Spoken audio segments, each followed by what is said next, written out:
ભાઈ આ સાયકલ વેચવાની છે તો આજુબાજુ તો ભંગારની દુકાન અમારે પૈસાની બહુ જરૂર છે. એટલે અહીંયા ભંગારની દુકાન પણ સાયકલ તો સારી ચેલા વેચવાની તમારા 500.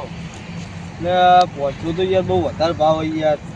250 માલવી 250 દેશમ તો યાર ભાઈ અમને પોવાતું નહીં. અમારે સામે પૈસા કશું ડો સાઈડમાં હવે આપણે પીવાના જોવે હ આ ભાઈને હવે સાયકલ આ લે એમને ચો ખબર કે આપણે ચોરીને લાવે હાલ એડો 250 નક્કી કરે સાયકલ 250 પણ હું કહેતો હતો આ ચોરી બોરીની તો નહીં ને સાયકલ ના ના ચોરી બોરીની નહીં અમારી જ છે સાયકલ વેચવા તમારે પૈસા લાગે એવું સારું એડો 250 આલ દો બરાબર બરોબર લો આ પૈસા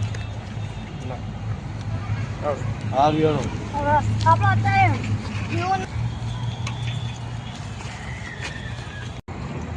પૈસા તો આવી